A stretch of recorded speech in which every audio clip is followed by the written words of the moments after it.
নমস্কার বন্ধুরা, আপনারা সকলে কেমন আছেন? আজ আমাদের রেসিপি চিকেন বিরিয়ানি। একদম দোকানের মতন পারফেক্ট স্বাদে চিকেন বিরিয়ানি কিভাবে বাড়িতেই খুব সহজে আর একদম ঘরোয়া কিছু সিম্পল উপকরণ দিয়ে তৈরি করা যেতে পারে, সেটাই আমি আজকের এই ভিডিওতে শেয়ার করব। এছাড়াও ভিডিওতে থাকছে অনেক টিপস, যেটা ফলো করলে বিরিয়ানির রাইসগুলো তৈরি হবে একদম ঝরঝরে। তো তাহলে আমাদের আজকের এই রেসিপিটি শুরু করা যাক। আর আমি প্রিয়াঙ্কা আপনাদের সকলকে আমার চ্যানেল ডেলিশিয়াস রেসিপি বাংলাতে স্বাগত জানাই। তো বিরিয়ানি বানানোর জন্য সবার প্রথমে একটা বড় বোলের মধ্যে আমি নিয়ে নিলাম 300 গ্রাম পরিমাণে বাসমতি রাইস। তবে দেরাদুন রাইস দিয়েও কিন্তু বিরিয়ানি তৈরি করা যেতে পারে। এবার খুব হালকা হাতে প্রেস করে চালটাকে ভালো করে ধুয়ে পরিষ্কার করে নেব, যাতে চালটা দুটো ভাগে ভেঙে না যায়। তো মোটামুটি 2 থেকে 3 বার জল বদলে বদলে চালটাকে ধুয়ে নেওয়ার পর যখনই দেখবেন চালের ওপরের জলটা ঠিক এরকম পরিষ্কার হয়ে গেছে, তখনই এই পর্যায়ে চালটাকে আমাদের ভিজিয়ে রেখে দিতে হবে কমপক্ষে আধা ঘন্টা থেকে 1 ঘন্টার মতন। অন্যদিকে বিরিয়ানি বানানোর জন্য আমি নিয়ে নিয়েছি 750 গ্রাম পরিমাণে উইথ বোন চিকেন। এবার চিকেনটাকে ম্যারিনেট করে নেব, আর তার জন্য আমি অ্যাড করে নিলাম স্বাদ অনুসারে রেগুলার সল্ট, 1 চা চামচ পরিমাণে ভিনিগার। নেক্সট অ্যাড করব হাফ চা চামচ পরিমাণে কেওড়া ওয়াটার। এরই সাথে অ্যাড করব হাফ চা চামচের মতন গোলাপ জল। মশলা হিসাবে অ্যাড করব 1 চা চামচ পরিমাণে জিরে পাউডার, 1 চা চামচ পরিমাণে ধনে পাউডার। ঝালের জন্য অ্যাড করলাম 1 চা চামচ পরিমাণে রেড চিলি পাউডার। রঙের জন্য অ্যাড করলাম 2 চা চামচ Kashmiri red chilli powder. Next add করব সানরাইজের বিরিয়ানি মশলা 1.5 চা চামচের মতন। এরই সাথে ফ্লেভারের জন্য অ্যাড করে নেব প্রায় 2 থেকে 3 ফোঁটার মতন মিঠি আতর। তবে এর থেকে বেশি কিন্তু মিঠি আতর ব্যবহার করা যাবে না। সাথে অ্যাড করে নেব 100 গ্রাম পরিমাণে টক দই। নেক্সট অ্যাড করব 2 চা চামচ রসুন বাটা ও 1 চা চামচ আদা বাটা। আর সবশেষে অ্যাড করলাম 1 টেবিল চামচের মতন রিফাইন্ড অয়েল। এবার এই সবগুলো উপকরণের সাথে চিকেনটাকে খুব ভালো করে ম্যারিনেট করে নেব, আর তারপর চিকেনটাকে আমি রেস্টিংয়ে রেখে দেব কমপক্ষে 30 মিনিটের মতন। আর চিকেনটা যতক্ষণে রেস্টিংয়ে থাকছে ততক্ষণে অন্যদিকে বিরিয়ানির বাকি প্রিপারেশনটা করে নেব। তো সবার প্রথমে পেঁয়াজ বেরেস্তাটা তৈরি করতে 4টে মিডিয়াম সাইজের পেঁয়াজকে আমি ঠিক এরকম সরু ও পাতলা করে কেটে নিয়েছি। এবার মিডিয়াম ফ্লেমে ক্রমাগত উল্টে পাল্টে পেঁয়াজ বেরেস্তাটাকে তৈরি করে নেব। আর বেরেস্তা তৈরির সময় ফ্লেমটাকে কিন্তু কখনোই হাইতে রাখা যাবে না। তো মিডিয়াম ফ্লেমে পেঁয়াজটাকে আমাদের ততক্ষণ পর্যন্ত ফ্রাই করতে হবে যতক্ষণ না পেঁয়াজের মধ্যে ঠিক এরকম একটা সুন্দর লালচে কালার চলে আসছে। আর ফাইনালি পেঁয়াজের মধ্যে এরকম লালচে কালারটা চলে এলেই পেঁয়াজ বেরেস্তাটাকে তুলে আমাদের রেখে দিতে হবে একটা ডিশের মধ্যে।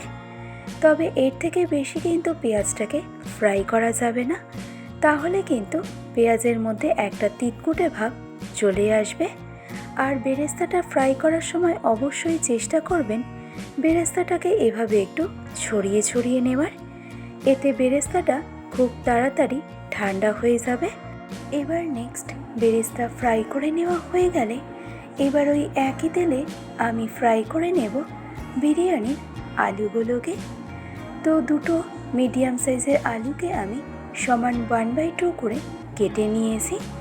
আর এই আলুগুলো ফ্রাই করতে করতেই আমি অ্যাড করে নিলাম অল্প পরিমাণে নুন আর অল্প পরিমাণে হলুদ গুঁড়ো। এবার মিডিয়াম ফ্লেমে আলুটাকে ফ্রাই করে নেব। তবে বিরিয়ানির জন্য আলুগুলোকে খুব বেশি লাল করে ফ্রাই করার প্রয়োজনীয়তা নেই। মোটামুটি 50%-এর মতন আলুগুলোকে ফ্রাই করে নেওয়া হয়ে গেলেই আলুগুলোকে আমাদের তুলে রেখে দিতে হবে। আর তারপর এই একই তেলের মধ্যে 1 চা চামচ পরিমাণে ঘি ও ফোড়নের জন্য 2টো এলাচ, 2টো ছোটো দারচিনি স্টিক ও 2টো লবঙ্গ অ্যাড করে এর মধ্যে দিয়ে দিন একটা মিডিয়াম সাইজের সরু ও পাতলা করে কেটে রাখা পেঁয়াজ। এবার এই পেঁয়াজটাকে যে বেরেস্তার মতন আমাদের খুব বেশিক্ষণ ফ্রাই করতে হবে বা লাল লাল করে ফ্রাই করতে হবে তা কিন্তু একদমই নয়। মোটামুটি 1 থেকে 1.5 মিনিটের মতন পেঁয়াজটাকে ফ্রাই করে নিলেই হবে। তো যখনই দেখবেন এই পেঁয়াজের কালারটা আগের তুলনায় একটু চেঞ্জ হয়ে এসেছে, তখনই আমাদের এই স্টেজে এসে অ্যাড করতে হবে আধ ঘন্টা আগে ম্যারিনেট করে রাখা চিকেন পিসেস।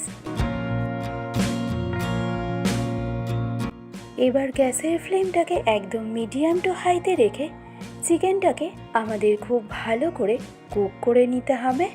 আর যেহেতু চিকেনটাকে দই দিয়ে ম্যারিনেট করা আছে, তাই চিকেনের থেকে কিন্তু এমনিতেই অনেক বেশি জল বেরোবে, তাই কোনো রকম অ্যাডিশনাল জল ব্যবহার করার কিন্তু প্রয়োজনীয়তা নেই। আর এই স্টেজে চিকেনটাকে মিডিয়াম টু হাই ফ্লেমে ঢাকনা চাপা দিয়ে কুক করে নিতে হবে 60%-এর মতন। তবে মাঝে মাঝে ঢাকনা খুলে চিকেনটাকে অবশ্যই একটু নেড়েচেড়ে নেবেন, যাতে চিকেনের মশলাটা কড়াইয়ের নিচে লেগে গিয়ে পুড়ে না যায়। আর এইভাবে সেম প্রসেস রিপিট করে পুরোপুরি 10 মিনিট ঢাকনা চাপা দিয়ে চিকেনটাকে কুক করে নেওয়ার পর চিকেনটা সম্পূর্ণভাবে 60-70% বয়েল হয়ে গেলে এবার এই স্টেজে এসে আমাদের অ্যাড করতে হবে আগে থেকে ফ্রাই করে রাখা বিরিয়ানির আলুগুলোকে। তো আশা করছি আপনাদের এতক্ষণ পর্যন্ত রেসিপিটি বুঝতে কোথাও কোনো রকম সমস্যা হয়নি। এবার খুব ভালো করে নেড়ে চেড়ে আলুটাকে চিকেনের সাথে আমাদের খুব ভালো করে মিশিয়ে নিতে হবে।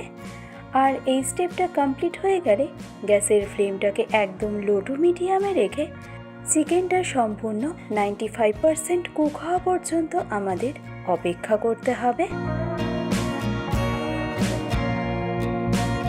তো চিকেনটা এই স্টেজে যতক্ষণে 95% কুক হতে থাকছে, ততক্ষণে অন্য পাশে বিরিয়ানির চালটাকে রেডি করে নেওয়ার জন্য একটা সসপ্যানের মধ্যে পরিমাণ মতো জল নিয়ে তাতে অ্যাড করলাম 1 চা চামচ পরিমাণে রেগুলার সল্ট, 1/2 চা চামচ পরিমাণে সাহা জিরে, 4টে মিডিয়াম সাইজের তেজপাতা, দিচ্ছি 2টো স্টার আনিস অথবা তারাফুল, 3টে ছোটো দারচিনি স্টিক, 4 থেকে 5টার মতন লবঙ্গ আর 4টে রেগুলার এলাচ, যেটাকে ফাটিয়ে নিয়ে আমি দিয়ে দিলাম।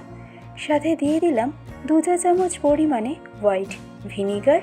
আর এই ভিনিগার অ্যাড করার কারণে রাইসটা কিন্তু বেশ সাদা তৈরি হয়। সাথে দিয়ে দিলাম 1 টেবিল চামচ পরিমাণে সাদা তেল। আর সবশেষে অ্যাড করলাম 10 থেকে 12টার মতন গোটা কালো গোলমরিচ। এবার এই সমস্ত উপকরণ জলের সাথে খুব ভালো করে মিশিয়ে নিয়ে গ্যাসের ফ্লেমটাকে হাইতে রেখে এই জলটাকে আমাদের খুব ভালো করে ফুটিয়ে নিতে হবে। এতে মশলার সমস্ত ফ্লেভার জলের মধ্যে খুব ভালোভাবে মিশে যাবে।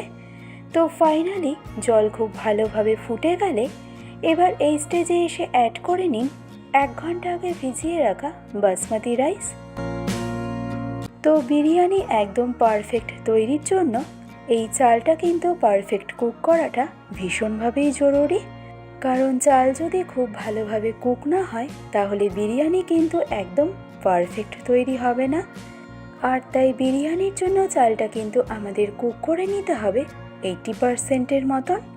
আর বাকি 20% যখন আমরা চালটাকে স্টিমে বসাবো বা দমে বসাবো সেই সময় কিন্তু কুক হয়ে যাবে। তো আশা করছি আপনাদের বুঝতে কোনো রকম সমস্যা হয়নি। আর বিরিয়ানির রাইসগুলো যখন এভাবে ফুটতে আরম্ভ করবে তখন এই সময় রাইসগুলো কিন্তু খুব বেশি নাড়াচাড়া করা একদমই যাবে না, নয়তো রাইসগুলো কিন্তু 2টো ভাগে ভেঙে যাবে। তো ফাইনালি রাইসটাকে 80% কুক করে নেওয়া কিন্তু আমার একদম কমপ্লিট। এবার গ্যাসের ফ্লেমটাকে অফ করে দিয়ে রাইসের থেকে ফ্যানটাকে ঝরিয়ে নেব। তো দেখুন বিরিয়ানির রাইসটা কিন্তু একদম ঝরঝরে তৈরি হয়েছে, আর রাইসগুলো কিন্তু কোনোভাবে একটার গায়ে একটা লেগেও যায়নি। তো তাহলে বিরিয়ানির রাইসটা আমাদের রেডি হয়ে গেল। আর অন্যদিকে দেখুন এতক্ষণে বিরিয়ানির চিকেনটাও কিন্তু আমাদের 90-95% মতন বয়েল হয়ে গেছে, অর্থাৎ বিরিয়ানির জন্য চিকেনটা কিন্তু আমাদের একদম রেডি। এবার সবশেষে চিকেনটাকে আবারও একবার ভালো করে নেড়ে চেড়ে নিয়ে গ্যাসের ফ্লেমটাকে অফ করে দিয়ে এবার একে একে চিকেন ও আলুটাকে অন্য একটা পাত্রের মধ্যে আমি ট্রান্সফার করে নেব। আর গ্রেভিটা যেমন কড়াইয়ের মধ্যে রয়েছে সেরকমই থাকবে, শুধুমাত্র চিকেন আর আলুটাকেই আমি তুলে নেব। আর এই স্টেপটা কমপ্লিট করে নেওয়ার পর চিকেনের যে গ্রেভিটা রয়েছে সেটা কিন্তু পাত্রের নিচেই আমাদেরকে এভাবে রাখতে হবে, কারণ আমরা যখন বিরিয়ানি স্টিমে বসাই তখন অনেক সময় দেখা যায় সেই সময় বিরিয়ানি পাত্রের নিচে লেগে গেছে, বা অনেক সময় বিরিয়ানি পুড়ে যাওয়ারও একটা সম্ভাবনা থাকে। আর তাই আমরা যদি গ্রেভিটা সবসময় পাত্রের নিচে রাখি তাহলে বিরিয়ানি পাত্রের নিচে লেগে যাওয়ার খুব একটা সম্ভাবনা কিন্তু একদমই থাকে না। তো চিকেনের গ্রেভির ওপরে অর্ধেকটা পরিমাণে রাইস দিয়ে দেওয়ার পর আমি রাইসের ওপরে দিয়ে দিলাম চিকেন আর আলু, আর সাথে দিয়ে দিলাম অল্প পরিমাণে ঘি। আর তারপর আমাদের উপর থেকে দিয়ে দিতে হবে আগে থেকে ফ্রাই করে রাখা পেঁয়াজ বেরেস্তা। অল্প পরিমাণে বেরেস্তা গার্নিশিংয়ের জন্য দিয়ে দেওয়ার পর এবার ওপর থেকে আমি দিয়ে দিচ্ছি বাকি অর্ধেকটা পরিমাণে রাইস। আর রাইসটা দিয়ে দেওয়ার পর অবশ্যই একটা চামচ অথবা স্প্যাচুলার সাহায্যে রাইসটাকে এভাবে একটু সেট করে নেবেন। আর রাইসটাকে ভালো করে সেট করে নেওয়ার পর বাকি চিকেন আর আলুটাও আমি দিয়ে দিলাম। আর তারপর এর ওপর থেকে দিয়ে দেব আরও কিছুটা পরিমাণে রাইস। তো বিরিয়ানির জন্য সব সময় এমন পাত্র নিয়ে নেবেন যে পাত্রের নিচটা সাধারণত অনেকটাই মোটা, তাহলে দেখবেন বিরিয়ানি কিন্তু পাত্রের নিচে লেগে যাওয়ার সম্ভাবনা একদমই থাকবে না।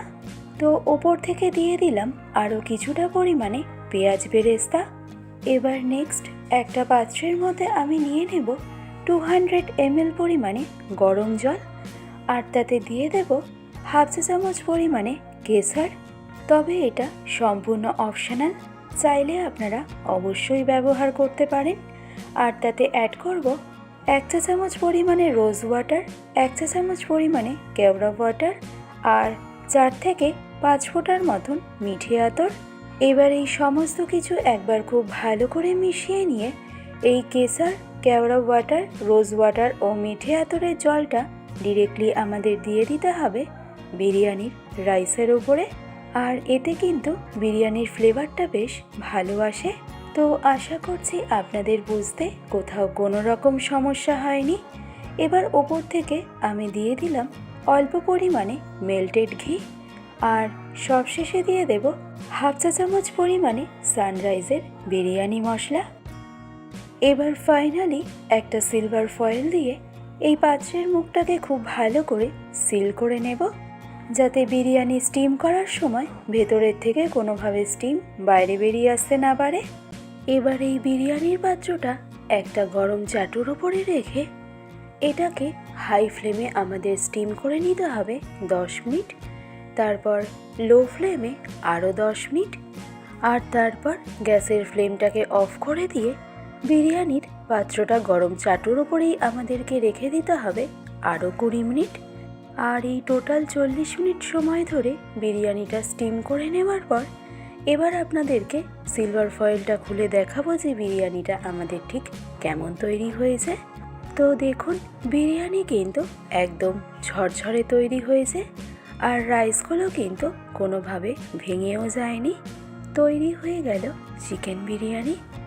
তো তাহলে আমাদের আজকের এই সহজ পদ্ধতিতে একদম ঘরোয়া উপকরণে চিকেন বিরিয়ানি রেসিপিটি আপনাদের কেমন লাগলো সেটা আমাকে কমেন্ট বক্সে অবশ্যই জানাবেন।